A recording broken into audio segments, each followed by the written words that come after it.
Começamos, claro, esta edição falando do Peru, que viveu um dia de muita tensão com uma tentativa de golpe de Estado, um impeachment. Carolina Belim ao vivo com as informações. Carol, boa noite para você. Atualiza toda essa história para a gente, por favor. Neste momento, quem governa o país? Carolina, boa noite a você, a todos que nos acompanham.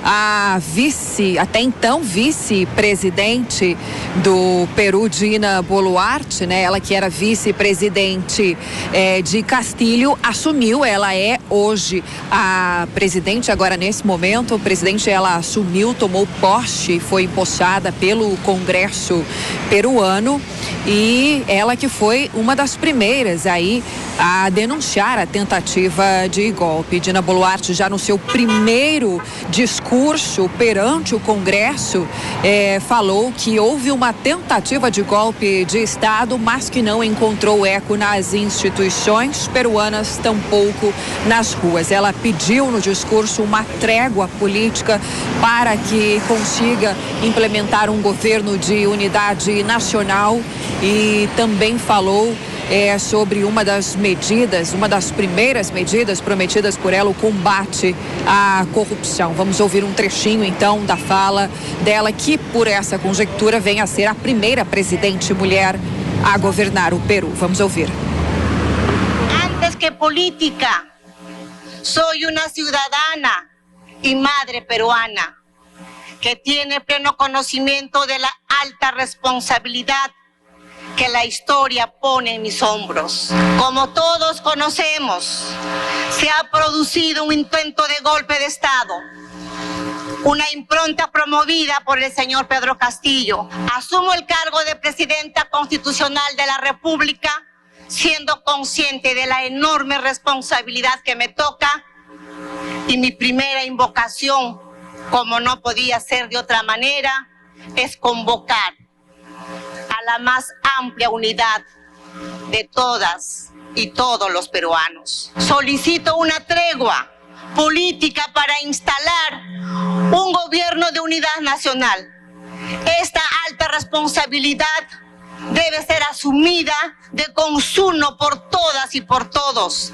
No voy a pedir, ni podría hacerlo, que no fiscalicen a mi gobierno, ni que no se escruten las decisiones que se tendrán que tomar. Lo que solicito es un plazo, un tiempo valioso para rescatar a nuestro país de la corrupción y el desgobierno.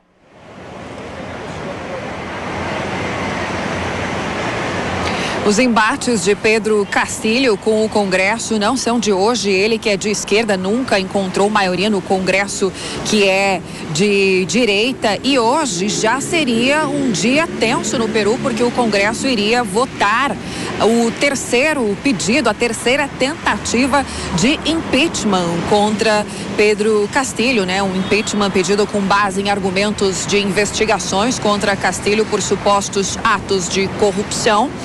Essa discussão no parlamento estava marcada para 3 horas da tarde, mas foi adiantada, porque antes disso, antes que essa discussão começasse, Castilho fez um pronunciamento em rede nacional para a população, dizendo que estava destituindo por tempo indeterminado, acabando, dissoluindo o Congresso. Falou em um estado de excepção, de excepcionalidade, em governar por decreto.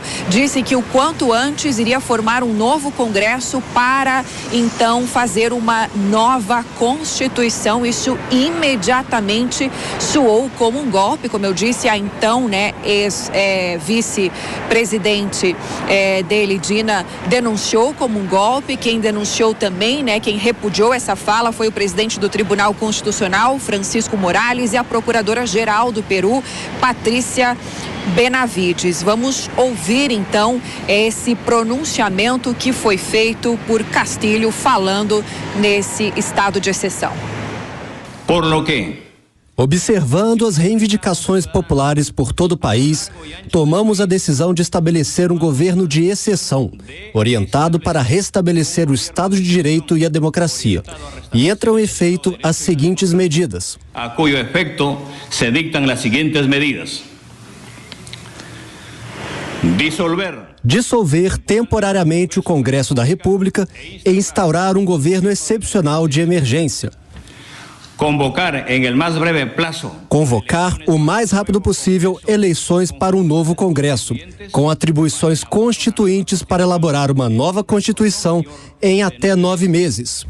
A partir da data de hoje, até que se estabeleça um novo Congresso, o país será governado por decretos-lei.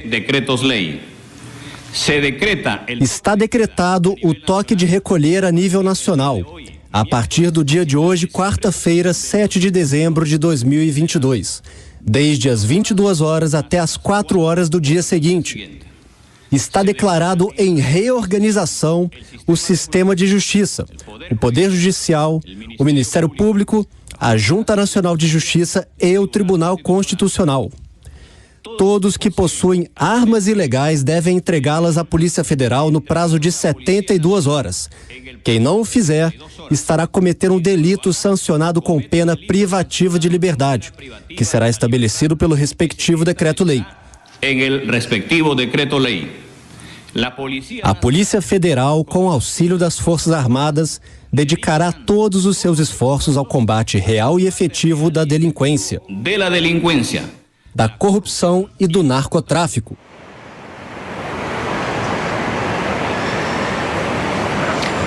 Na sequência disso, foi uma série de divulgação de repúdio à medida de Castilho, também uma debandada de integrantes do governo renunciando seus cargos, também de funcionários de organismos internacionais. Foram às ruas manifestantes pró e contra Castilho e aí, como eu disse, o Congresso, então, que já iria votar o impeachment do presidente, adiantou essa discussão para o início da tarde e foi aprovado o impeachment, a destituição de Castilho, aprovada por 101 votos a favor, 6 contra e 10 abstenções. Castilho saiu do Palácio do Governo junto com a família e com o ex-primeiro-ministro Aníbal Torres, com muitas malas por uma porta falsa, segundo os jornais peruanos. A intenção dele era pedir asilo na Embaixada do México, mas não deu tempo disso. No caminho à comitiva, os veículos foram abordados por equipes da SWAT e da Polícia Nacional do Peru. A gente vê em algumas imagens dos policiais, agentes fortemente armados.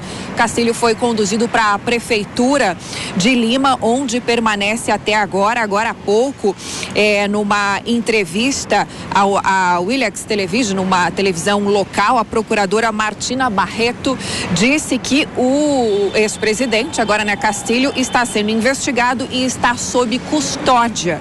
Disse que não é uma prisão preventiva, mas que não se descarta uma prisão preventiva, Como eu disse, não é de hoje os embates de Castilho com o Congresso. Ele assumiu em 2021, Antes desse impeachment que foi aprovado, já haviam havido 2 tentativas de impeachment que acabaram não passando pelo Congresso, Ele responde a várias investigações por supostos atos de corrupção. O governo dele foi marcado por um troca-troca de ministros. Foram 5 primeiros ministros que renunciaram. O sistema do Peru tem a figura do presidente, do primeiro-ministro, e sempre que o primeiro-ministro renuncia, é de praxe todos os ministérios colocarem seus cargos à disposição. Então, isso aconteceu 5 vezes durante 16 meses de governo, um troca-troca geral, ministerial e muitas manifestações, Numa das tentativas aí de controlar as manifestações nas ruas, Castilho chegou a decretar, impor um toque de recolher, que obviamente não foi bem visto pelos manifestantes, teve confronto com a polícia. Um pouquinho desse histórico, então, para a gente entender como que se chegou a esse dia de hoje com o impeachment do presidente Pedro Castilho e Dina Boluarte assumindo o governo do Peru. Obrigada, Carol, pelas informações. E agora, ao vivo, imagens de Lima, capital do Peru.